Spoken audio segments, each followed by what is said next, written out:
ඔන්න මම අද ඔයාලට අරන් ආවේ රසම රස පැණි බේරෙන වටලප්පන් රෙසිපි එකක්. හරි ලේසියෙන් හකුරු පාවිච්චි කරලා වටලප්පම් එකක් හදාගන්නේ කොහොමද කියලා අද වීඩියෝ එකෙන් මම කියලා දෙනවා. එහෙනම් අපි බලමු මේ විදිහට වටලප්පම් එකක් හදාගන්න මොනවද අවශ්‍ය කරන්න කියලා.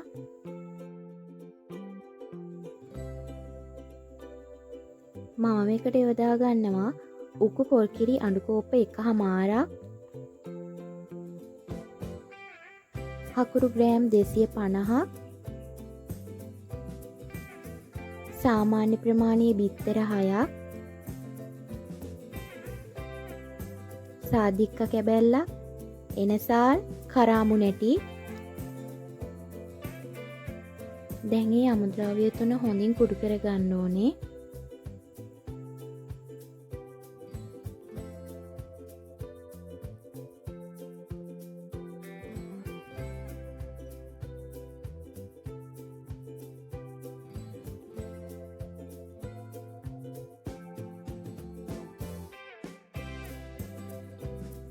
ඊට පස්සේ හොඳින් ඉඩ තියෙන භාජනයකට පොල් කිරි ටික එකතු කරගන්න.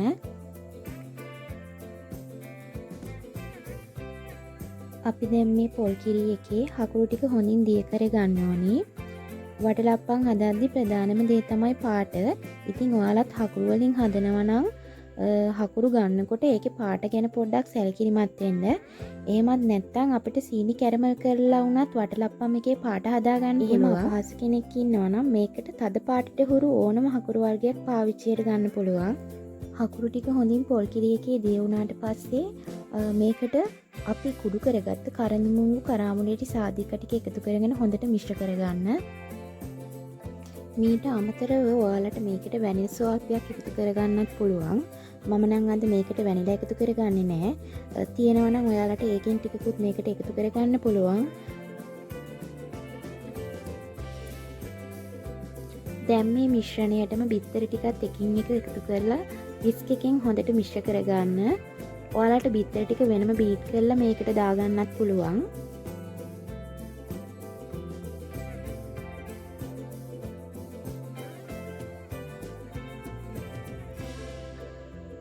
මේ විදිහට බිත්තර ටිකයි හකුරු මිශ්‍රණයයි හොඳින් විස්ක් එකෙන් කලවම් කරගන්න.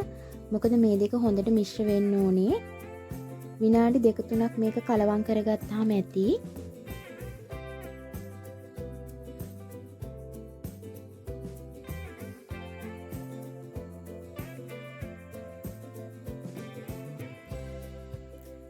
දැන් අපේ වටලප්පම් මිශ්‍රණය හරි.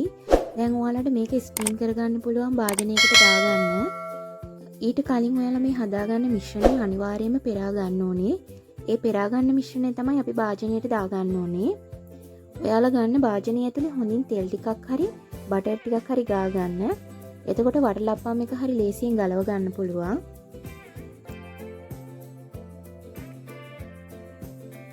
අද මම මේකට ස්ටීම් කරගන්න පුළුවන් පොඩි කප් ටිකක් තමයි පාවිච්චි කරන්නේ. ඊට අමතරව ඉතිරි ටික මම වෙනත් භාජනයකට දාලා ස්ටීම් කරගන්නවා.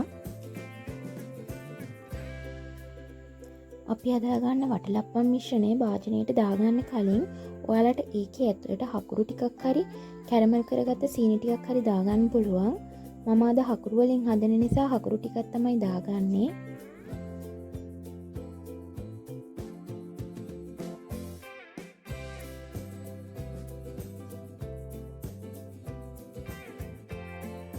දැන් ඔයාලා මේක විනාඩි 30ත් 45ත් විතර කාලයක් හොඳින් ස්ටීම් කරගන්න.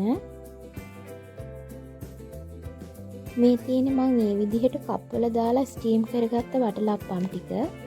ඊට අමතරව මම වෙනත් භාජනයක ස්ටීම් කරගත්ත වටලප්පම් එක තමයි මේ තියෙන්නේ. දැන් මේක අපි අනිත් පැත්ත හරවගමු.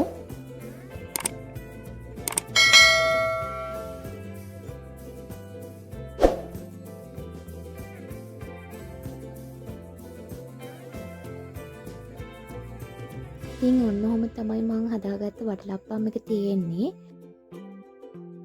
ඔයාලටත් පුළුවන් මේ විදිහට ගෙදරදම රසම රස පැණි බේරෙන වටලප්පම් එකක් හදාගන්න. වටලප්පම් හදන විදිය කෙනාගෙන් කෙනාට වෙනස් වෙන්න පුළුවන්. මම මේ අද ඔයාලත් එක්ක ෂෙයා කරගත්තේ මම හදන විදිය. ඔයාලත් ගෙදරදී try කරලා බලන්න මේ ක්‍රමේ. මේ වගේ වීඩියෝ බලන්න මාව සබස්ක්‍රයිබ් කරලා තියාගන්නත් අමතක කරන්න එපා. එහෙනම් අදට ගිහින් එන්නම්.